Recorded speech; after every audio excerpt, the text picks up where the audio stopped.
Thank you for joining Wars of the Roses as we continue with part 2 of the Origin of Freemasonry, the 1717 Theory Exploded by Brother Chalmers I. Paton. Much stress is laid by those who maintain the very recent origin of Freemasonry on the mere recent use of the term Freemason.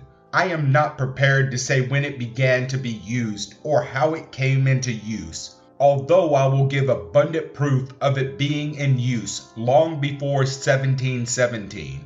The question, however, is one merely for the student of language and has nothing to do with that now under consideration. The old term is Mason, not Freemason, and the old term is still the only one acknowledged in the craft, the use of the other being merely popular. We speak of making a Mason, not of making a Freemason. Our lodges are called Masonic lodges. We never term them Freemasonic. The argument derived from the use of this term Freemason is of no value whatever, nor is it of any consequence to show that the Masons of England, Scotland, and other countries were in some respects a guild or operative craft like other guilds. The real question is, were they merely so, or did they hold a high position above all other guilds or crafts, in virtue of which they received privileges and dignities which these did not, and this because of high and noble purposes and attainments peculiar to themselves? Masonry is a subject with which, in its higher departments,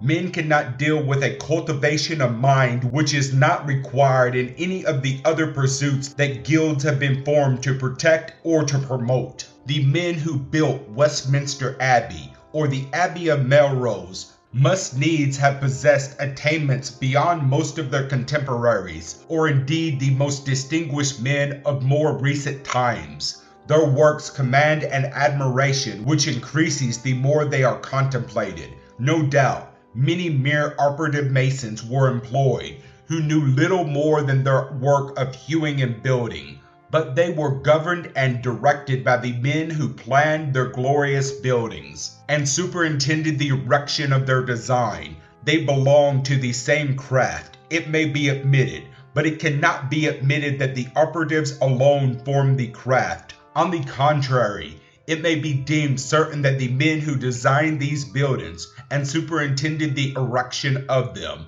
were in all things the leaders and rulers of the craft or guild. If it is to be so called, it took its character from them and not from the mere operative masons, any more than from the laborers and hodmen. On account of the peculiar nature of the Masonic craft and the purposes which it aimed at, it obtained the patronage and support of kings, princes, nobles, and eminent churchmen who were glad to become connected with it and to learn something of what it had to teach. If we look at the history of Masonry, we find some of the Saxon and early Norman kings of England mentioned as eminent patrons of the craft, and in the beginning of the reign of Edward I, AD 1272, we find the care of the Masons in England to have been entrusted to Walter Giffard, Archbishop of York, Gilbert de Clare, Earl of Gloucester, and Ralph, Lord of Mount Heomer, the progenitor of the family of Montague, who superintended the completion of Westminster Abbey, which had begun in 1220 during the minority of Henry III. Preston's Illustration of Masonry, page 135 and 136. Are these historical records to be set aside as utterly fabulous and the invention of a recent time? We must see some reason for adopting this opinion before we do adopt it, and no reason is yet forthcoming. We are also told that Edward III was a distinguished patron of Masonry, an encourager of learning. He is said to have revised the ancient charges and to have added to the old code of laws. He appointed 5 duties to inspect the proceedings of the fraternity, and many great buildings were erected during his reign. Is all this to be set down as fabulous because men adopt the theory of 1717? Or are we to imagine that Masonry of Edward III's time was essentially different from that of the 18th century and the present? There would need be some positive proof to assure us of this, which proof is absolutely awanting. It is not necessary for our purpose to trace the history of Masonry in England, to take particular notice of the Act of Parliament for abolishing the Society of Masons, or at least for preventing their assemblies and congregations in the beginning of the reign of Henry VI, or their subsequent prosperity through the favor of the Duke of Gloucester, the protector of the kingdom, in a later period of Henry VI's minority. It is enough to allude to these recorded facts of their history as showing that they were no mere common craft or guild, but held a high and peculiar position of their own. Sir Thomas Sackville was Grand Master of the Masons of England in the reign of Queen Elizabeth. The Grand Lodge then assembled in York. The Queen, being jealous of secret assemblies, sent an armed force to York to break up the annual Grand Lodge, but Sir Thomas Sackville prudently initiated some of the officers, who then made a favorable report to the Queen, so that she countermanded her orders, and the meetings of the fraternity were ever afterwards held in peace. Such is the story told in our Masonic histories. It is likely, we would ask, that the whole story is a fable, a mere lie invented in a subsequent age? If not, it affords us proof of the existence of a Masonic body, not entirely composed of operative Masons, long before the beginning of the 18th century. We go on, however, with the history of Freemasonry. Sir Thomas Sackville is said to have resigned the office of Grand Master in 1567 in favor of Francis Russell, Earl of Bedford, and Sir Thomas Gresham, an eminent merchant. The Earl of Bedford became Grand Master of the Masons in the northern parts of England, and Sir Thomas Gresham in the south. But the General Assemblies were still held at York as before, and to these all appeals were made. There is some obscurity as to this part of the history, and the relations of the lodges and Grand Masters in different parts of the kingdom, which we cannot attempt to remove, nor is it necessary for our present purpose. Those who maintain the 1717 theory must hold it all to be a fable, but it behooves them to show when and by whom this fable was invented, or in some way to show that it is a fable. In the meantime, no evidence to the contrary having been adduced, we must hold it to be authentic history. In like manner, we deem it to be true, as is asserted in our best Masonic histories, that the celebrated architect Inigo Jones was nominated Grand Master of England by James I and was succeeded by the Earl of Pembroke in 1618.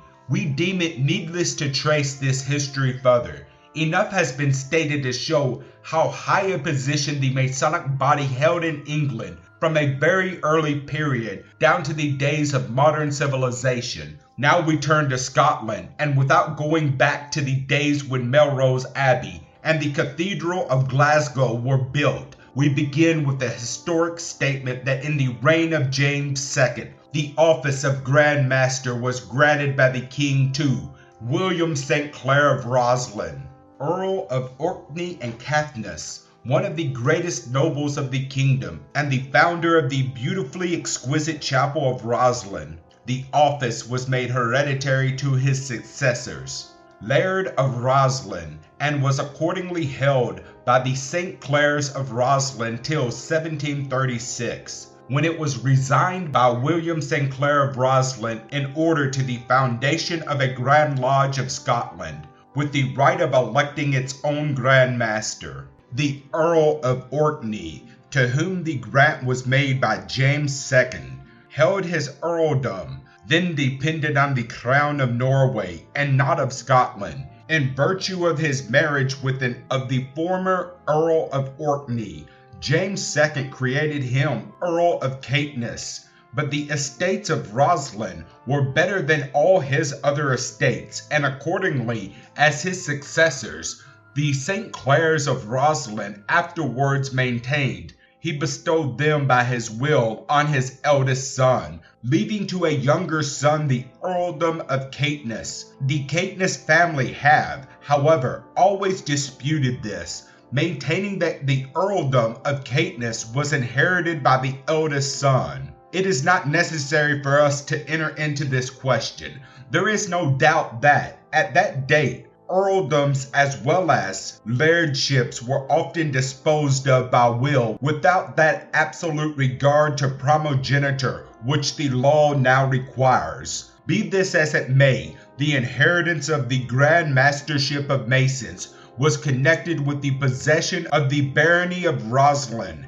and was held by the St. Clairs of Roslin for several generations. The original charter granting this office is not extant, having been destroyed by fire in the Castle of Roslin with other charters of the family, as we learn from a charter granted evidently in the reign of James VI of Scotland, and probably after his ascension to the throne of England, although it is without date.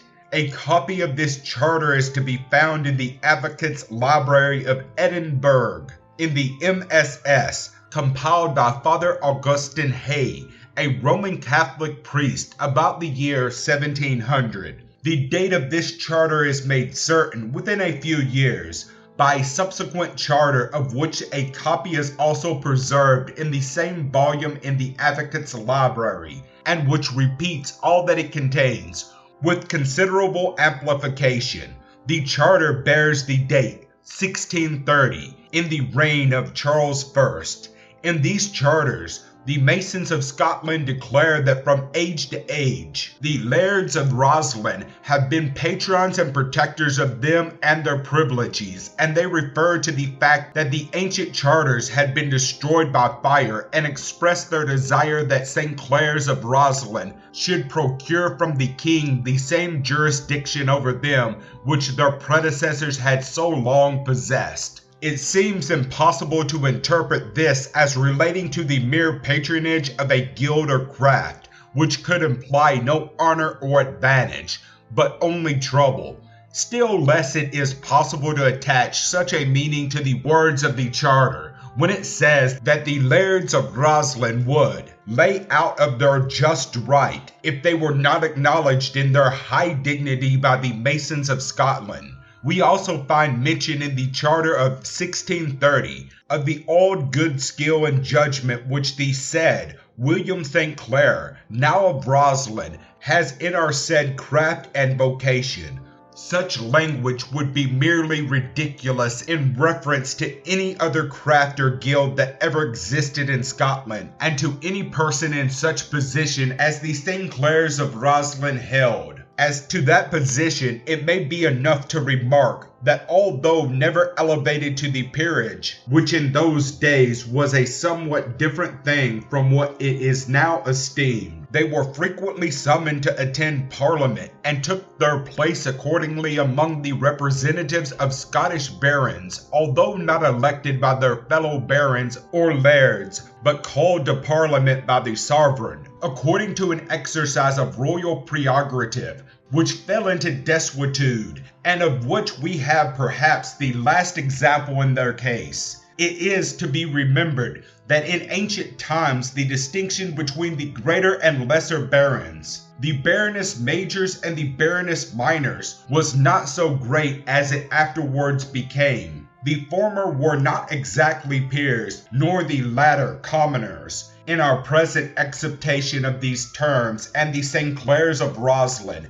as among the most wealthy and powerful of the barons, held a position which probably they would not have exchanged for that of many of Scottish earl. The question may here be asked, and it is one to which those who maintain that Masonry was a mere common craft or guild till the 17th or till the beginning of the 18th century, are surely bound to find an answer. What other craft or guild was patronized in a similar manner, or had at its head any of the great nobles either of England or Scotland? Was there ever an Earl of Mar, or an Earl of Murray, or an Earl of Buchan, or a laird of high distinction, or any person whatever of high distinction, appointed by the sovereign or appointed in any way to be at the head of the tailors or the cordwainers or any of the other merely operative crafts. Until this question is answered in the affirmative, we must hold that there was a wide and essential difference between these crafts and that of the Masons, not only in the nature of the work done, but in the mere operations, but in the position which the craft held and the honor of being connected with it.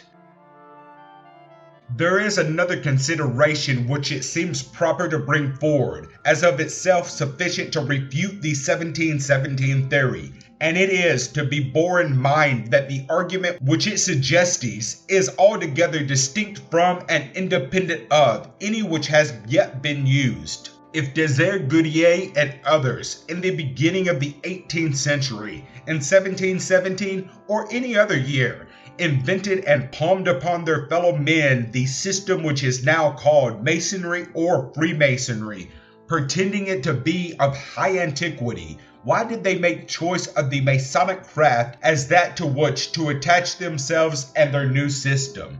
There must have been some reason for the choice. It may safely be said that when we seek a probable reason for it, we shall find it exactly such as will make it seem highly probable that they found in that craft a system already in existence, which attracted their admiration and which they deemed worthy of being wrought out to greater perfection. On this supposition, all is simple and capable of easy explanation, but on any other, an explanation will be hard to find.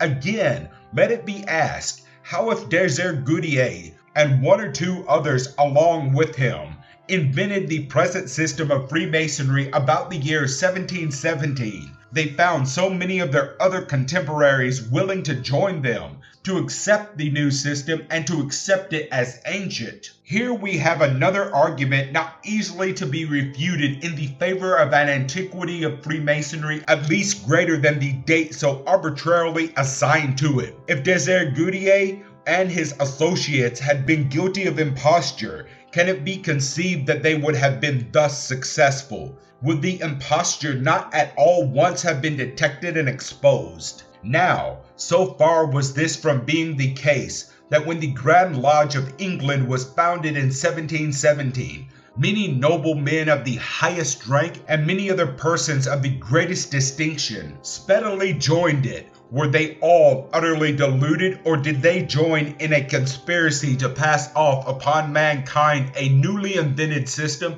as one of venerable antiquity? Neither supposition is easily made, but the advocates of the 717 theory must take their choice of the one or the other. It may well be supposed that in putting forth their theory, they have not considered this, but that this necessity is involved in the theory, it would not be easy for them to deny. It reduces their position to one of absolute absurdity. It is proper that we should take a little more closer look to the circumstances which attended the foundation of the Grand Lodge of England. Masonry, it is admitted by all who believe in the existence from a much more ancient period, was in a very low state in England and throughout the world in the end of the 17th and beginning of the 18th century. But Desert-Goodier, Dr. Anderson and others, about the end of the year 1716 or the beginning of 1717, took steps for its revival. There were 4 lodges of Masons in London, and at the instigation of these brethren, the 4 lodges met together at the Apple Tree Tavern in Charles Street, Covent Garden, and having voted the oldest Master Mason then present into the chair, they constituted themselves a Grand Lodge pro tempore in due form, and forthwith revived the quarterly communications of the officers of the lodges, resolved to hold the annual assembly and feast, and then to choose a Grand Master among themselves, till they should have the honor of a noble brother at their head. Thus the original steps taken for the foundation of the Grand Lodge of England are started, and there seems to be no reason to doubt the historic accuracy of the statement, which has never, indeed, that I am aware of, been called in question. Amongst our modern writers we find Vendel, contending for the modern origin of Freemasonry and rejecting, with much show and research and learning, the idea of its high antiquity.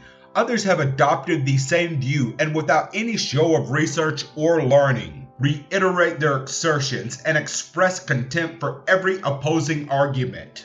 They have taken for granted that the whole thing has been settled by those who have studied it before them, and now their chosen work is to assure the world of this, concerning which, if mere repetition of statement were of any value, no one would have any excuse for doubt. But what are we to think of the facts before us? We take them in relation merely to the 1717 theory, and without reference at present to the question of the origination of Masonry in the 17th century by Ashmole and others. Do they not plainly imply the existence of a system prior to 1717 upon which Desergudier, Anderson, and their coadjutors founded? What were these four lodges of the existence of which these pretended framers of modern Freemasonry took advantage? What were the other lodges throughout England to which they addressed their letters, inviting them, as we are told they did, to send the representatives to the next meeting of the newly formed Grand Lodge? Can the members of these four lodges of London and the members of all the other lodges of England, which they invited to concur with them, have been deluded into the belief that they had existed for some long anterior time, and drawn at once, without a dissentient voice, into the acceptance of a system of absolute novelty pretended to be ancient? No more improbable supposition was ever placed before the minds of men.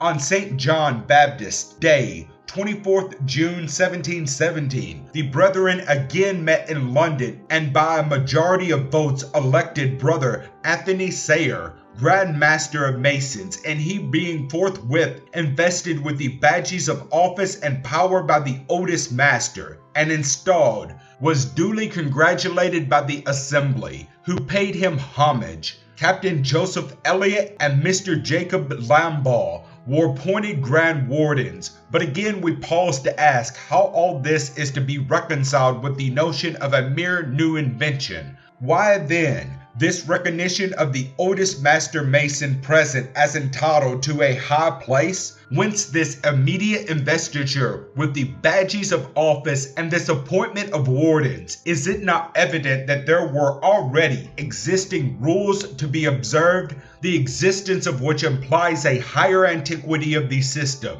We may say with confidence that the whole history of the steps taken in 1717 affords proof of the existence of a system of masonry anterior to that date, a system acknowledged to have been handed down from more earlier times. There is nothing in it which corresponds with the notion of a newly invented system, but, on the contrary, it assumes the system to be already in existence. Thank you for watching, and please don't forget to share, like, subscribe, and comment. And if you can, please consider donating to Wars of the Rosies. Links to PayPal and Patreon are in the description. Thank you so very much.